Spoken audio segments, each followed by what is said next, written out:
ಅಪ್ಪಾಜಿ ಕೊಟ್ಟಿರೋ ಉತ್ತರ ಕೇವಲ ಇದು ಒಂದೇ ಸೆಂಟೆನ್ಸು. ನಮ್ಮ ಕ್ಯಾಂಡಿಡೇಟ್ ನೋಡಿ 5 ವರ್ಷದಿಂದ SSK ಟ್ರಸ್ಟ್ ವರ್ಕ್ ಮಾಡ್ತಾ ಇದ್ದಾರೆ, ವಿದ್ಯಾವಂತರಿದ್ದಾರೆ.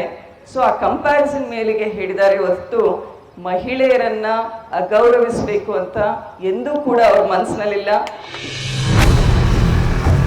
ಈಗ ಅಪ್ಪಾಜಿಯವ್ರು ಮೊನ್ನೆ ಒಂದು ಸ್ಟೇಟ್ಮೆಂಟ್ ಕೊಟ್ಟರು, ಇನ್ನೊಂದು ಅರ್ಥ ಮಾಡ್ಕೋಬೇಕು, ನಾನು ಮಹಿಳೆ, ನಮ್ಮ ಮಾವನವ್ರು ನನಗೂ ಅವಕಾಶ ಮಾಡಿದ್ದಾರೆ. ಅವಕಾಶಕ್ಕಿಂತ ಕಾರ್ಯಕರ್ತರ ಒಂದು ಒತ್ತಡ, ಈ ರೀತಿಯ ವ್ಯಕ್ತಿ ಬೇಕು ನಮಗೆ, ಈ ರೀತಿ ಕ್ರಿಯಾಶೀಲರಾಗಿ ದಾವಣಗೆರೆಯಲ್ಲಿ ಯಾವ ರೀತಿ ಕೆಲಸ ಮಾಡಿದ್ದಾರೆ, ಇಡೀ ಡಿಸ್ಟ್ರಿಕ್ಟ್ನಲ್ಲೂ ಮಾಡಲಿಕ್ಕೆ ಒಂದು ಸಾಮರ್ಥ್ಯ ಇದೆ ಇವರಿಗೆ ಅಂತ ಜನರ ವಿಶ್ವಾಸಕ್ಕೆ ಇವತ್ತು ನನಗೆ ಕ್ಯಾಂಡಿಡೇಚರ್ ಸಿಕ್ಕಿದೆ.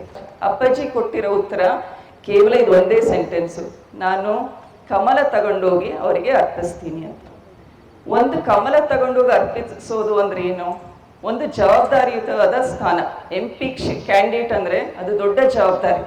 ನನಗೆ ಫಸ್ಟ್ MP ಟಿಕೆಟ್ ಬಂದಿದೆ ಅಂದ್ರೆ ಬಹಳನೇ ಹೆದರಿಕೆ ಆಯ್ತು, ಯಾಕಂದ್ರೆ ಇದು ದೊಡ್ಡ ಜವಾಬ್ದಾರಿ. 8 ಕ್ಷೇತ್ರ, 16 ಲಕ್ಷ ಮತದಾರರಿದ್ದಾರೆ. ಸೊ ಅದರಿಂದ ಇದು ಒಂದು ದೊಡ್ಡ ಜವಾಬ್ದಾರಿ. ಅದಕ್ಕೆ ಅಪ್ಪಾಜಿಯವರು ಉತ್ತರ ಕೊಟ್ಟಿದ್ದು ಕಂಪ್ಯಾರಿಸನ್ ಕ್ಯಾಂಡಿಡೇಟ್ನಲ್ಲಿ. ನಮ್ಮ ಕ್ಯಾಂಡಿಡೇಟ್ ನೋಡಿ 5 ವರ್ಷದಿಂದ SSK ಟ್ರಸ್ಟ್ ವರ್ಕ್ ಮಾಡ್ತಾ ಇದ್ದಾರೆ, ವಿದ್ಯಾವಂತರಿದ್ದಾರೆ. ಸೊ ಆ ಕಂಪ್ಯಾರಿಸನ್ ಮೇಲೆಗೆ ಹೇಳಿದ್ದಾರೆ ಹೊರತು ಮಹಿಳೆಯರನ್ನ ಅಗೌರವಿಸಬೇಕು ಅಂತ ಎಂದೂ ಕೂಡ ಅವ್ರ ಮನಸ್ಸಿನಲ್ಲಿಲ್ಲ. ದಯವಿಟ್ಟು ಇದನ್ನ ನೀವೆಲ್ಲರೂ ಕ್ಲಿಯರ್ ಮಾಡ್ಕೊಳ್ರಿ ಅಂತ ಹೇಳಲಿಕ್ಕೆ ನಾನು ಇಷ್ಟಪಡ್ತೀನಿ.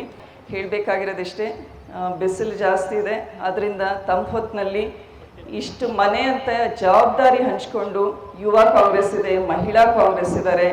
ಸೊ ನೀವೆಲ್ಲರೂ ಕ್ರಿಯಾಶೀಲರಾಗಿ ಕೆಲಸ ಮಾಡಿದರೆ ನಮ್ಮ ದಾವಣಗೆರೆ ಕ್ಷೇತ್ರದ ಧ್ವನಿಯಾಗಿ ನಾನು ಡೆಫಿನೆಟ್ಲಿ ರೆಪ್ರೆಸೆಂಟ್ ಮಾಡ್ತೀನಿ. ಪಾರ್ಲಿಮೆಂಟ್ನಲ್ಲಿ ಏನೇನು ಅನುದಾನ ಬರಬೇಕು ಅದನ್ನೆಲ್ಲ ತಗೊಂಡು ಬಂದು ಒಂದು ಸಮಗ್ರ ಅಭಿವೃದ್ಧಿಯ ನಿಟ್ಟಿನಲ್ಲಿ ಕೆಲಸ ಮಾಡಲಿಕ್ಕೆ ಒಂದು ಪ್ರಾಮಾಣಿಕ ಪ್ರಯತ್ನ ಮಾಡ್ತೀನಿ ಅಂತ ಹೇಳ್ತಾ ನನ್ನ ಮಾತು ಮುಗಿಸ್ತೀನಿ.